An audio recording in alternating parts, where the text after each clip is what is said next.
강남 기업 신도시로 확산되고 있는 집값 상승과 관련되어 말씀드리겠습니다. 문재인 정부가 집값을 잡겠다고 6.19 대책을 시작으로 해서 반년새 부동산 대책을 6번이나 내놓고 모든 과열 지역 내 거래에 대한 무기한 단속 방침과 보유세 인상 검토까지 꺼내들었지만 천정부지로 치솟는 서울 강남 아파트 값과 고공행진을 거듭하고 있고 이제는 강남 인접지역과 분당, 판교 같은 주변 도시까지도 들썩이고 있는 양상입니다. 정부 단속 강화에 부동산 과열 지역의 중개업소들은 문을 닫은 채 예약제로 영업을 하고 있으며 매물이 나오기만 하면 집을 보지도 않고 계약을 하는 사례가 속출하고 있습니다. 문재인 정부 주요 인사들은 현재 주택보험률 102%의 수치를 들이대며 공급은 충분하다, 집은 많은데 다주택자들 때문에 집값이 오른다는 식으로 말하고 있습니다. 이는 주택 수급에 대한 진지한 고민 없이 내놓은 진단이며 기본 전제부터가 잘못되었다고 지적할 수 있습니다. 국민들은 그냥 사는 집이 아니라 출퇴근과 각종 정주 여건이 편리한 새 집을 원하고 있는데 이런 집은 절대적으로 부족하다는 데서 집값 상승이 초래되고 있습니다. 또한 지방에 꼭 필요한 도로, 철도 등 SOC 투자를 줄인 것도 서울 쏠림 현상을 더욱 부추기는 원인으로 지적되고 있습니다. 서울에 몰린 주택 수요를 다른 지역으로 분산하려면 출퇴근 이동 시간을 단축시켜야 하는데 여러분 아시다시피 SOC 예산의 절대 감축으로 인해서 수도권으로 나가려는 수요마저 머뭇거리게 만들어 버렸습니다. 정부는 단편적인 수요 억제와 보유세 인상과 같은 조세 정책만으로 시장을 억누르려 하지 말고 많은 전문가들이 지적하고 있듯이 공급 확대와 수요 분산을 통해 부동산 시장이 안정화될 수 있도록 유도해 나가야 할 것입니다. 서울시 미세먼지 저감 조치와 관련하여 말씀드리겠습니다. 지난 주말 미세먼지로 전국의 하늘이 온통 뿌옇게 안개 낀 듯 휘었습니다. 오늘 아침 북서풍을 타고 중국 갈 미세먼지가 추가로 유입될 것이라고 합니다. 이와 관련해서 서울시가 서울형 미세먼지 비상저감 조치를 발령하면서 오늘 하루 동안 출퇴근 시간대 버스와 지하철을 무료 운행하겠다고 하고 있습니다. 출퇴근 교통요금 지원으로 시민 혈세를 낭비하기보다는 수도권 미세먼지의 23%를 배출하는 노후 경유차에 대한 자금을 지원하는 것이 더 효과적일 수가 있습니다. 미세먼지는 더 이상 어제 오늘의 문제가 아니라는 말씀을 드리면서 우리 자유한국당도 미세먼지가 우리 사회 전반에 미치는 영향을 감안하여 정책위 산하에 미세먼지 대책특위를 구성해서 국민 건강 증진을 위한 중장기적인 정책 개선을 주도해 나갈 것을 분명히 말씀드립니다. 끝으로 저희 정책위 산하 혁신위원회 구성과 관련되어 말씀드리겠습니다. 다가오는 6월 지방선거를 앞두고 현장의 생생한 목소리를 우리 당의 정책으로 반영하기 위해 기존 상임위 중심의 정책위 체제를 정책 혁신위 체제로 바꾸어서 전면 개편하였습니다.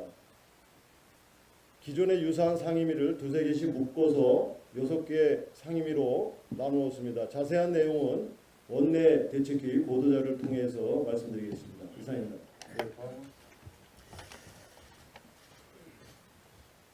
문재인 정부의 권력기관 이 재편 방안이 언론에 보도되었습니다. 경악을 금할 수 없습니다. 실망을 금할 수 없습니다. 지금 권력기관의 최대의 문제가 무엇인지 다 아는데 문재인 대통령만 모르고 있습니다.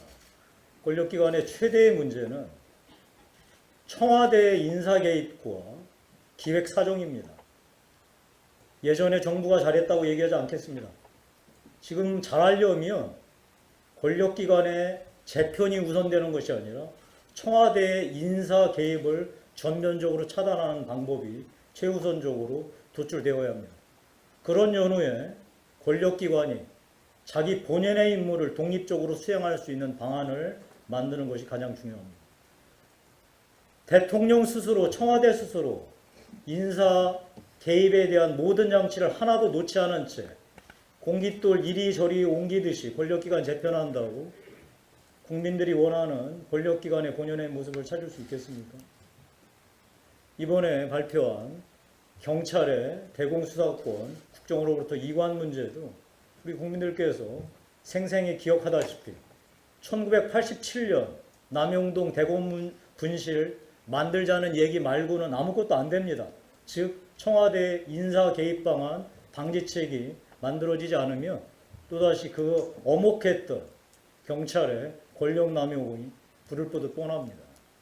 이 부분에 대해서 우리 국회와 야당인 자유한국당은 청와대 권력기관의 인사개입을 원천적으로 차단하고 권력기관들이 자의적으로 청와대에 하명받아서 기획사정하는 것을 차단하는 일에 최선을 다해야 할 것입니다. 이 정부가 적폐하면서 지난 정부의 여러 가지 잘못들을 캐내고 있는데 그중에 대표적인 게 바로 관치입니다. 제가 맡고 있는 정무위원회 소관 금융당국이 현재 벌이고 있는 관치는 참으로 과간이라 하지 않을 수 없습니다. 하나금융지주회사는 당연히 자기들이 행사하고 추진해야 할 의무로서 회장 추천위원회를 구성해서 이 회장 추천 선임 의무를 진행 중에 있습니다. 그런데 웬일인지 금융감독원은 이 문제에 대해서 사사건건 개입하고 있습니다. 지금 이 금융회사의 독자적인 발전을 이 정부가 추동해도 모질랄 판에 금융회사 하나하나 CEO 선임에 관여하는 것은 바로 이 정부가 그렇게 반대하고 예전 정부의 이 속속들이 예전 정부의 적폐를 파내고 있는 관치의 또 다른 모습이자 더 심각한 양태라고 하지 않을 수 없습니다. 저는 이 국회 정무위원장으로서 금융감독원이 현재 벌이고 있는 금융회사에 대한 CEO 선임에 대한 관치 개입을 엄중하게 경고하는 바입니다. 이 금융당국은 전 국민의 관심사가 되고 있는 비트코인 문제에 대한 사전 대응은 하지 않고 그리고 이미 표류해서 이것도 저것도 되지 않는 인터넷 은행 문제에 대한 대책은 내놓지 않고 자기 할 일은 하지 않은 채 관치 금융에 열을 올리고 있는 금융당국에게 분명히 경고합니다. 금융회사 발전을 위해서 지금 필요한 것은 관치 개입이 아니라 금융의 자율권을 담보하고 금융산업의 로드맵을 제시하는 것이라 분명히 말씀드립니다. 이상입니다. 권력기관 개편 발표를 보면서 권력기관 개편 의지가 있는 것인지 대통령 공약사항 이행의 책임을 전가할 복선이 깔려 있는 것인지 의아스럽습니다. 우선 어제 발표 내용을 보면 너무 백화점식으로 나열해서 이게 전부 하나하나가 법 개정사항인데 실제 한 가지도 입법 추진이 쉽지 않은 상황인데 도대체 어떻게 여야 합의로 법 개정을 하겠다는 것인지 걱정스럽습니다. 관계장관 논의를 통해서 국무회의를 거쳐서 정부 입법으로 추진한다고 발표하는 것이 누가 봐도 권력기관 개편의 진정한 방식일 것입니다. 참여정부 시절에도 권력기관 개편을 추진했었는데 결국 결과물로 내놓은 것은 무늬만 자치경찰인 제주자치경찰 시범실치 하나 건졌습니다. 자칫하면 태산명동의 서일필이 될 수 있습니다. 내용 면에서도 문제입니다. 대공수사권과 관련해서 언급하겠습니다. 국민의 요구는 정치로부터 국정원이 전련하는 것인데 본연의 기능인 대공수사권을 이관하는 것으로 답하고 있습니다. 정치 관여를 못하게 2중 3중의 장치를 마련하는 데 집중해야 되는데 대다수 국민들은 간첩을 잡지 않으면 국정원의 존재 이유가 없다고 생각하는데 어떻게 이런 답을 내놓을 수 있습니까? 국정원에게 간첩 잡지 말라는 것은 경찰에게 도둑이나 강도 잡지 말라는 것과 다를 바 없습니다. 이 중차대한 시기에 국정원의 대공수사를 못하게 하는 것이 과연 바람직한지 다시 한번 검토해 주시기 바랍니다. 기능기관에 대한 본선으로 북핵 위기 상황에서 국가 안보가 위태롭지 않겠습니까? 그리고 발표를 하면서 경찰에 대해서 5대 사건 진상조사를 하명을 하고 있습니다. 과연 권력기관 개편과 이 내용을 같이 발표하는 것이 그 권력기관 개편의 순수성이 의심스럽지 않을 수 없습니다. 경찰을 상대로 희망 고문을 하고 있다고밖에 볼 수 없습니다. 언론기관 보도에 의하면 청와대 업무 수첩을 1년 번호를 나눠주고 이거를 연말에 수거해서 검열을 하고 폐기한다고 보도가 되었습니다. 인권 침해라고 직원들이 반발하고 있다고 합니다. 그리고 일전의 보도에 따르면 문서를 또 폐기했다는 보도가 이어지고 있습니다. 정보와 보안 유지가 필요하다는 사실은 인정하지만 이런 방식으로 직원들의 업무 수첩을 폐기하고 검열하는 것이 과연 이 정부의 국정 운영 방향하고 맞는 것인지, 청와대 보안은 유지하되 몰래 카메라가 설치되어 있다는 생각으로 투명하게 국정 운영을 해야 하는 것이 우선이 아닌지 묻지 않을 수 없습니다. 이상입니다. 꼭 필요한 도로, 철도 등 SOC 투자를 줄인 것도 서울 쏠림 현상을 더욱 부추기는 원인으로 지적되고 있습니다. 서울에 몰린 주택 수요를 다른 지역으로 분산하려면 출퇴근 이동 시간을 단축시켜야 하는데 여러분 아시다시피 SOC 예산의 절대 감축으로 인해서 수도권으로 나가려는 수요마저 머뭇거리게 만들어 버렸습니다.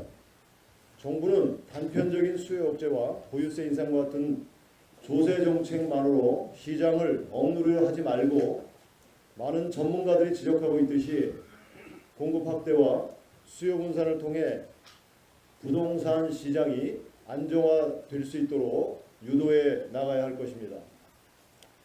서울시 미세먼지 저감 조치와 관련하여 말씀드리겠습니다. 지난 주말 미세먼지로 전국의 하늘이 온통 뿌옇게 안개 낀 듯 휘었습니다. 오늘 아침 북서풍을 타고 중국 갈 미세먼지가 추가로 유입될 것이라고 합니다. 이와 관련해서 서울시가 서울형 미세먼지 비상저감 조치를 발령하면서 오늘 하루 동안 출퇴근 시간대 버스와 지하철을 무료 운행하겠다고 하고 있습니다.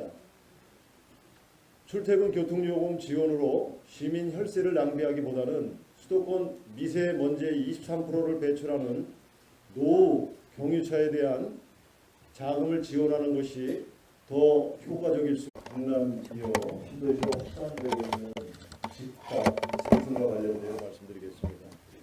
문재인 정부가 집값을 잡겠다고 6.19 대책을 시작으로 해서 반년새 부동산 대책을 6번이나 내놓고 모든 과열 지역 내 거래에 대한 무기한 단속 방침과 보유세 인상 검토까지 꺼내들었지만 천정부지로 치솟는 서울 강남 아파트 값과 고공행진을 거듭하고 있고 이제는 강남 인접지역과 분당, 판교 같은 주변 도시까지도 들썩이고 있는 양상입니다.